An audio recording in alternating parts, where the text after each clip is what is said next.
Podcasting from Brooklyn, New York, this is the Brooklyn Baritone Podcast.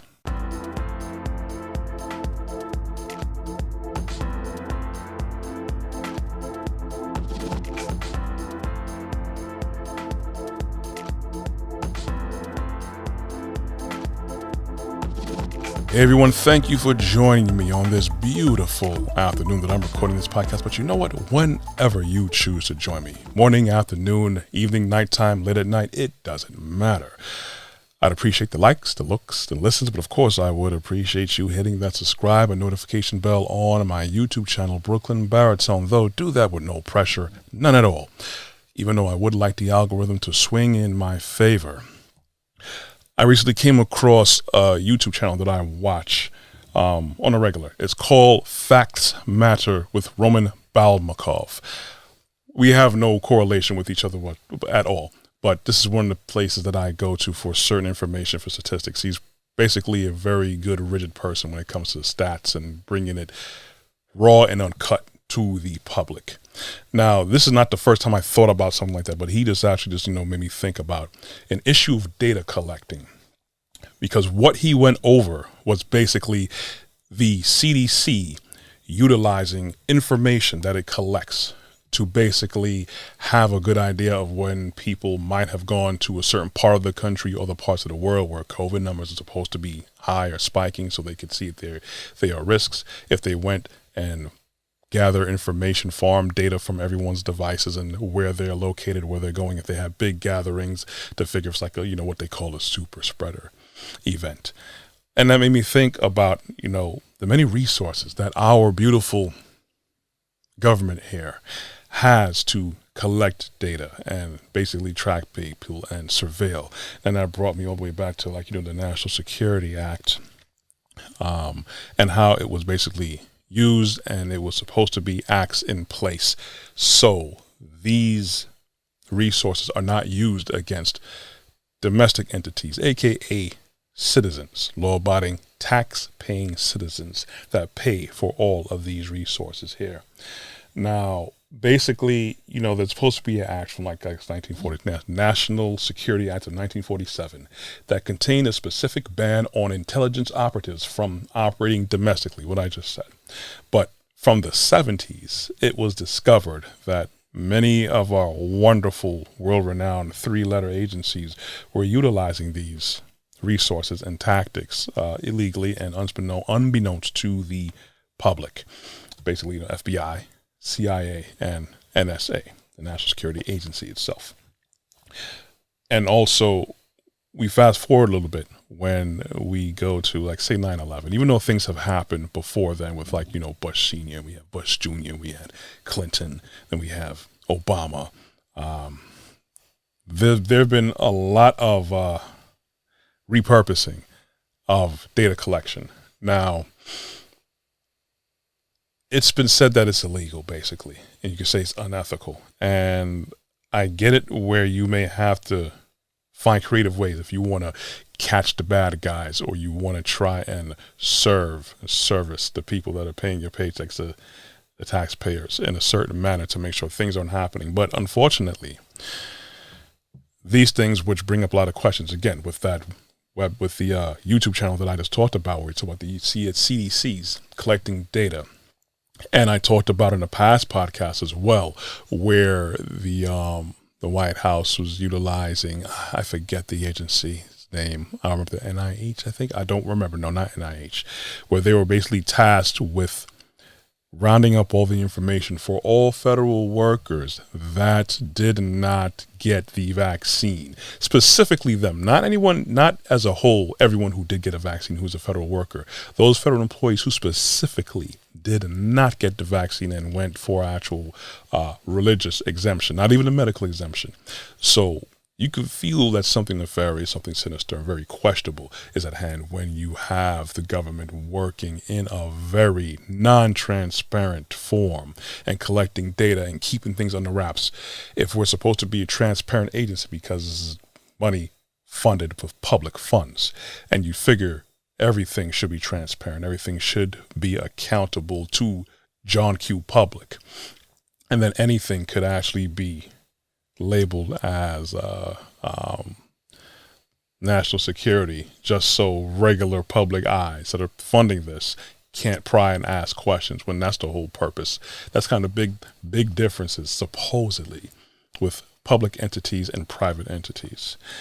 So I think about it now, okay, they have so much information that they've been collecting and gathering. A lot of people know this, these devices that we use, it basically farms data. People already know them, blew the top off of like places like Facebook, they collect data, farm data, and then everything that you do basically is farmed and even sold off to the lowest or the highest bidder for whatever reasons. They want to repurpose it for marketing for you. They want to repurpose it to try and sell you something, or just have your name in a database based on your actions and your habits and your locations of everything that you go, your history of basically your life.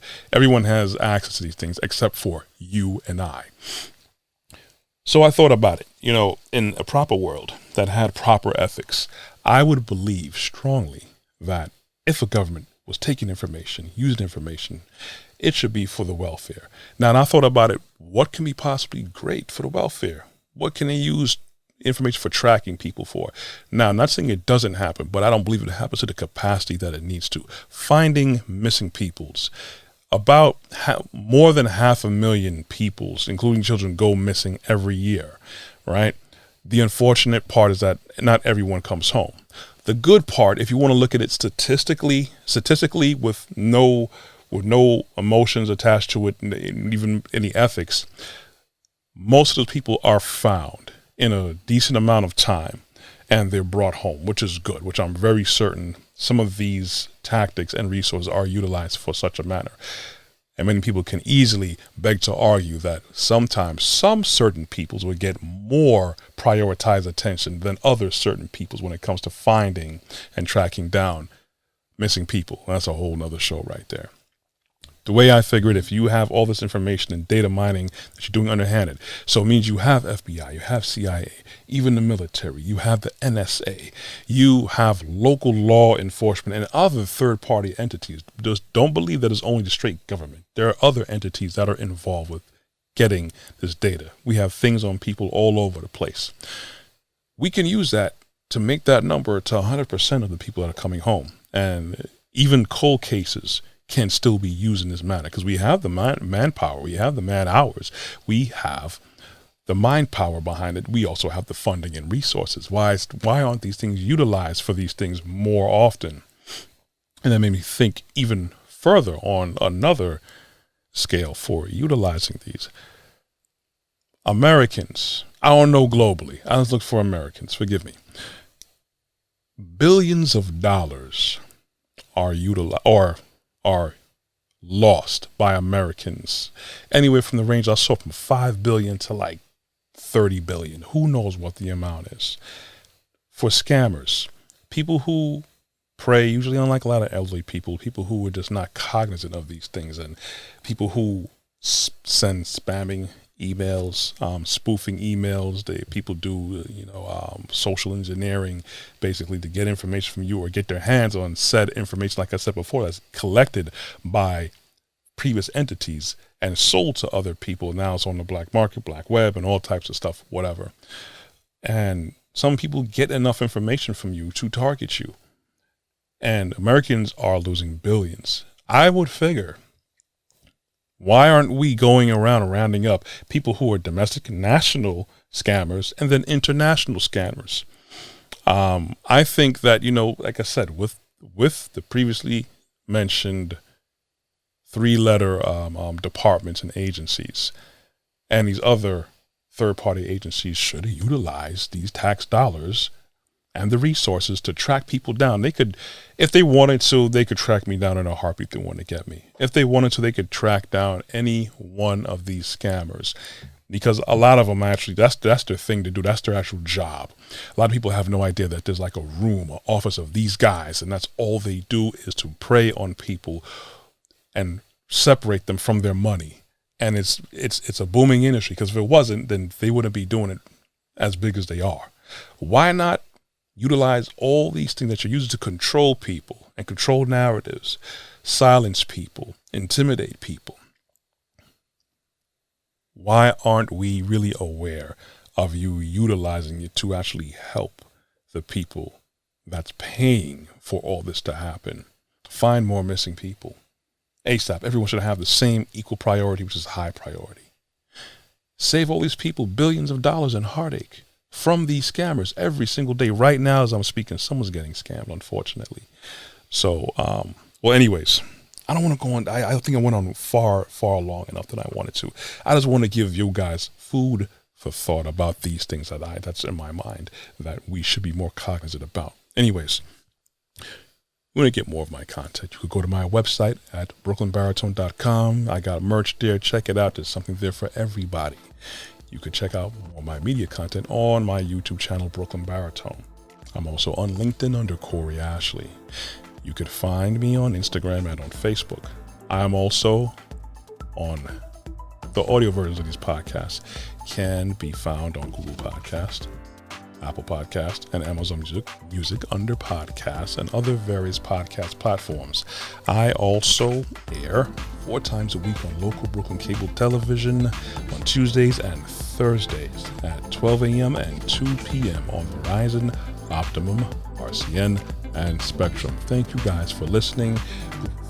Think about it. We should start making these people do more work for us. There's a lot more going on, but you know what? I want people to be more cognizant of what's going on, not just in what I just talked about, but everything. Anyways, be good, walk good, be blessed. I'm out.